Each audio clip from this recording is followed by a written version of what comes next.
Ce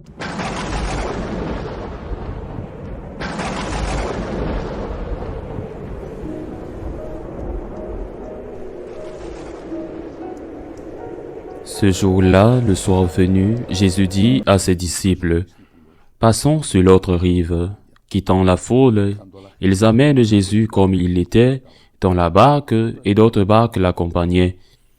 Survient une violente tempête. Les vagues se jetaient sur la barque, si bien que, déjà, elle se remplissait.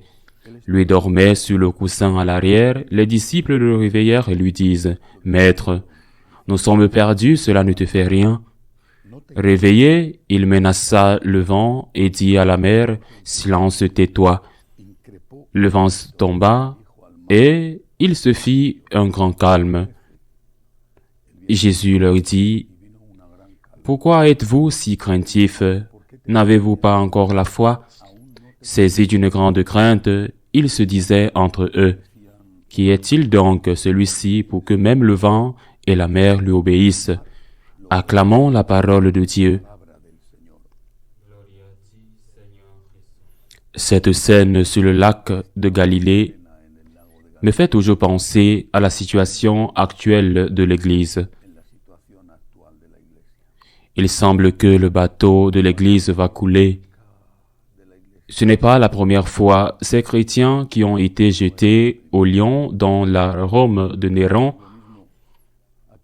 ou plus tard dans la Rome de Dioclétien, ou les prêtres et fidèles polonais qui ont été assassinés dans les camps de concentration, ou les prêtres espagnols étant de laïcs assassinés sous la dictature communiste, qui ont été tués dans les camps de concentration, ou les prêtres espagnols étant de laïcs tués sous la dictature communiste, ou les martyrs des Cristeros au Mexique, ou les chrétiens qui meurent au monde musulman au Nigeria et dans d'autres pays d'Afrique. Mais peut-être devons-nous penser à la crise qui n'est pas sanglante, mais qui est terrible dans l'Église en ce moment et qui nous amène à douter de l'amour de Dieu. Lorsque nous avons un problème et que nous prions et que le problème persiste, le doute est inévitable. Le doute est comme une morsure que le diable nous donne. Le doute est comme un cancer qui s'introduit de façon meurtrière dans notre relation avec Dieu et qui peut grandir et grandir jusqu'à détruire notre foi. Pourquoi le Seigneur a-t-il permis cette tempête? Pour pouvoir faire un miracle par la suite, pour pouvoir démontrer une fois de plus avec un autre miracle, dans ce cas, non pas dirigé vers les personnes qui peut-être certains pourraient le penser, sont sensibles à la suggestion, dans ce cas, dirigé vers la nature, qui n'est sensible à aucune suggestion. Le Seigneur, une fois de plus, veut convaincre les siens qu'il est Dieu et permet cette situation qui les rend en toute logique très nerveux. Appliquons cela à nos situations personnelles et à la situation de l'Église.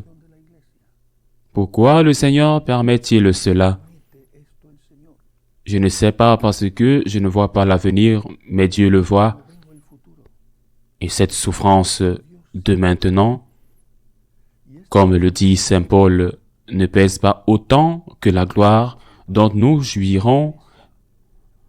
Cette souffrance de maintenant, la vôtre personnellement, une maladie qui ne guérit pas, un problème familial, un problème dans votre patrie, cette situation terrible dans l'Église, des problèmes individuels ou des problèmes collectifs, des problèmes politiques, des problèmes économiques, des problèmes ecclésiastiques. Cette souffrance de maintenant entre aussi dans le plan de Dieu. Les apôtres qui sont dans la barque avec Jésus et qui ont peur, ils le réveillent. On ne sait pas si le Seigneur dormait ou faisait semblant de dormir et attendait cela. Il le réveille, il l'interroge. Tu ne t'inquiètes pas de ce que nous périssons? Eh bien, peut-être qu'il y a des moments où, à cause de notre peu de foi, nous devons nous réveiller auprès du Seigneur et demander dans l'humilité, demander avec insistance. Seigneur, que cette coupe s'éloigne de moi. Seigneur, que cette situation soit résolue. Seigneur, ne sois pas endormi. Alors que ton Église souffre, alors que ton Église est brisée, Seigneur, aide-nous, nous périssons. Et le Seigneur nous grondera. Sûrement nous grondera. Et nous aurons beaucoup de honte et de regrets quand la tempête passera et que nous nous rendrons compte que tout a été pour le mieux. Mais même ainsi, notre petitesse, notre péché nous amène à demander au Seigneur, s'il te plaît, réveille-toi, s'il te plaît, que la tempête se calme. Même s'il nous gronde après, nous devrions avoir plus de foi. La foi nous donnerait la paix. La foi nous donnerait l'espoir, l'espérance.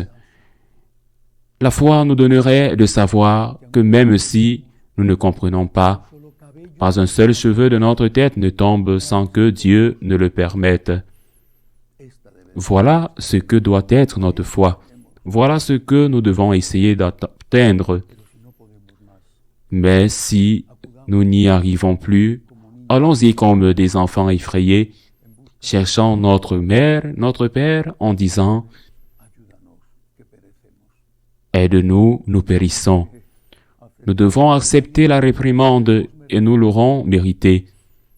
Mais allons vers le Seigneur quand nous ne pouvons plus le faire et disons-lui « Aide-nous, car nous périssons ».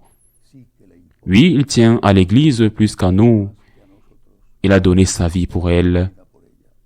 Oui, il tient à nous plus qu'à nous-mêmes. Il a donné sa vie pour nous. Mais supplions-le humblement, Seigneur, que l'orage passe, nous n'en pouvons plus. Nous sommes sur le point de périr. Ainsi soit-il.